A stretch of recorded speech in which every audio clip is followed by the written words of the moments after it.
Vous êtes aujourd'hui médecin.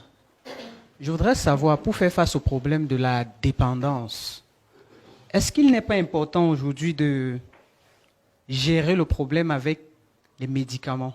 Qu'est-ce qui empêche à vous, médecins, de créer des médicaments?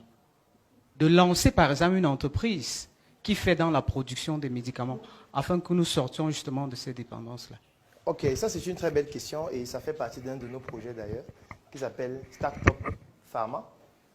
Mais il y a des projets dans lesquels nous on ne se lance pas maintenant. Pas parce qu'on ne sait pas le faire, mais parce qu'on n'a pas encore une communauté suffisamment puissante pour affronter les communautés qui commandent et qui dirigent ces domaines-là. C'est tout. Ce n'est pas parce que c'est difficile à faire.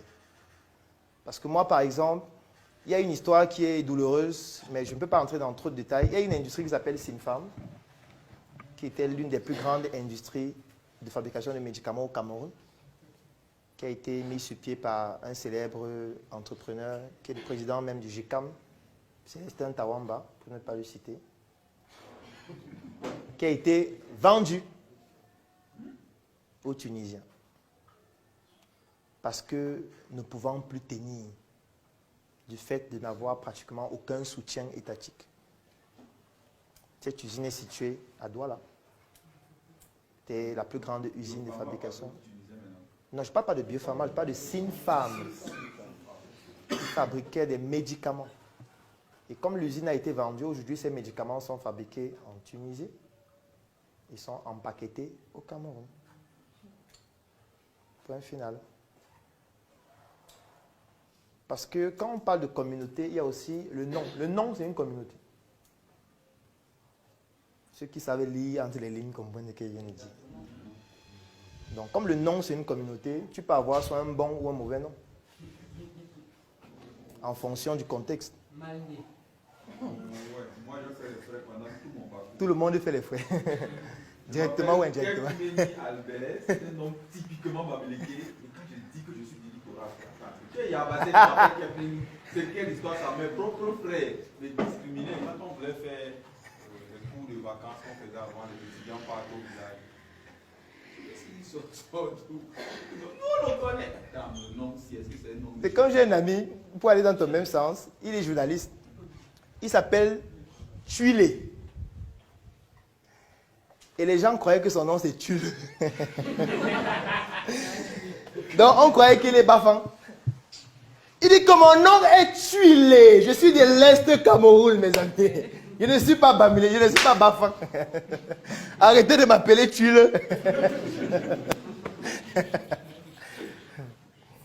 Donc c'est pour dire que oui, il y a les bons et les mauvais noms.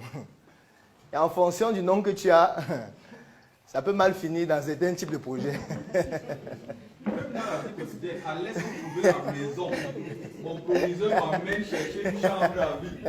On dit les boules. Là, on voit une maman là-bas qui avait quand même une sorte de petite sœur déjà. Elle habitait la mer avec les dépendances. Et elle demande au proviseur. Elle croit comment va. Anemongo dit. Et que non, Anemongo me refuse. Et puis elle répond maintenant en français. Elle dit à Moulou. Elle dit non. Amène-le, il y a ses frères de l'autre côté là-bas. Dans les quartiers d'appel à femme. Dans les quartiers de. On dit qu'on part, on t'amène dans les quartiers de. Moi, Non, en fait, ne pas en parler, c'est faire preuve de beaucoup d'hypocrisie.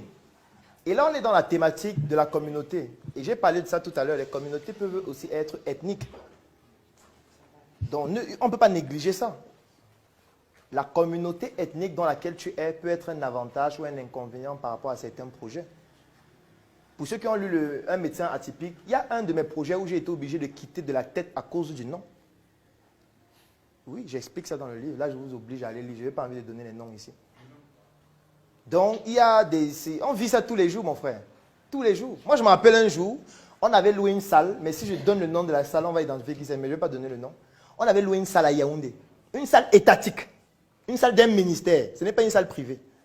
Nous, on voulait louer la salle pour faire une conférence Startup Academy. Et pour louer la salle, donc, étant donné qu'elle coûte moins cher, puisque c'est une salle étatique, elle coûte 50 000, c'est une salle qui fait 200 places. Et on nous demande de faire la demande. On fait dans la demande, on écrit, voilà, on veut machin, machin, machin. On va dans là-bas, le jour là au ministère en question. J'étais avec mes collaborateurs. Et puis on nous demande de nous présenter, on sort nos cadres. Et le monsieur nous dit clairement, pourquoi il y a beaucoup de Bamileke dans votre truc là comme ça? Oui, il nous a dit ça, cache direct. On lui a demandé, est-ce que nous sommes Gabonais? Mauvaise réponse. Donc c'est juste un truc comme ça. Donc c'est pour ça que certains parents parfois donnent des noms d'autres régions à leurs enfants. J'ai certains amis qui font ça. Mais les noms ne veulent rien dire au Cameroun. Nous, on a grandi dans une localité. Non, ça veut dire, ça veut dire. Non, j'explique. Dans ma famille, Oui. il y a les Moussa. Va prendre le micro s'il te plaît. Voilà. Dans ma famille, il y a les Moussa. Mon fils s'appelle Tang. Mon fils s'appelle... j'ai un de mes fils qui a un nom de Bandenkop. Moi, je suis de Yabassi. Parce qu'ils ont des grands-mères qui viennent de ces différentes localités-là. En tout cas, ça n'a pas cet impact pour moi. Pour toi, oui. Oui, parce que là où nous on a grandi, à Yabassi, Oui. c'est une localité où les gens venaient de partout. Puis sont des agriculteurs, des commerçants qui venaient de partout. Et on est tous nés là et on a grandi là, malgré le fait qu'ils soient venus du nord, ils soient installés là, parce que les Salissou par exemple, c'est des gars qui sont des communautés musulmanes. Mais on est Yabassi, on parle tout le Bassa. Tous. Moi, j'ai le nom Kepmeni parce que mon nom vient de la région de l'Ouest. Mais je suis né là, j'ai grandi là. Vous allez prendre les Habits qui sont de la communauté de Kondjor et autres. Nous sommes tous nés là, on a grandi là, on parle couramment le Yabassi. C'est la communauté que nous connaissons. Nous avons grandi là. C'est quand nous sortons de cet écosystème-là, on se rend compte qu'il y a un peu. Donc c'est même un problème d'avoir un certain nom. Oui, c'est un problème. Sérieux. C'est un problème sérieux. Donc, lorsqu'on parle de communauté, on ne peut ne pas faire référence au nom. Oui, micro devant, s'il vous plaît. Oh, je voulais poser une question parce que vous avez parlé de la communauté, qu'il y a de ces projets que on ne met pas sur pied parce que la communauté est peut-être inférieure. J'aimerais savoir qu'est-ce qu'il faut donc faire pour faire grandir dans cette communauté. Il faut qu'il y ait plus de membres, c'est tout. Et ça, vous avez la sensibilisation ou bien comment? Je ne comprends pas. Il faut juste plus de membres, qu'importe l'outil et les moyens utilisés. Il faut qu'il y ait plus de membres qui ont une certaine influence. Non, j'explique. Il faut juste plus de membres. Parce que plus il y a de membres et plus il y en aura ceux qui ont une certaine influence. C'est tout. Donc, parce que dire que plus de membres qui ont plus d'influence, machin, c'est comme s'il faut chercher ceux qui ont l'influence pour qu'ils deviennent membres. Et c'est plus complexe. Il faut juste plus de membres, point final. Parce que dans le ratio, plus...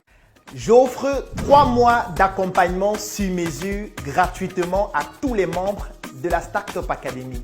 La Startup Academy, c'est cette initiative qui a vu le jour en 2016 et qui est basée sur un trépied que nous appelons le trépied idéologique qui comporte la sensibilisation en ce qui concerne l'entrepreneuriat, la formation sur tous les métiers et les secteurs d'activité qui tournent autour des opportunités d'affaires et enfin l'investissement dans des projets. Que vous soyez un débutant, un étudiant, un entrepreneur ou alors toute personne qui est intéressée par les affaires, durant cet accompagnement qui va durer 3 mois et qui est entièrement gratuit, vous allez bénéficier de notre retour d'expérience, de notre visibilité et surtout de nos stratégies qui vont permettre à votre projet de pouvoir décoller. Je vais laisser un lien dans la description de cette vidéo et en commentaire. Vous cliquez dessus, vous remplissez le formulaire pour pouvoir bénéficier en exclusivité de cet accompagnement gratuit sur mesure par rapport à votre activité qui va durer 3 mois. Rendez-vous à la Startup Academy.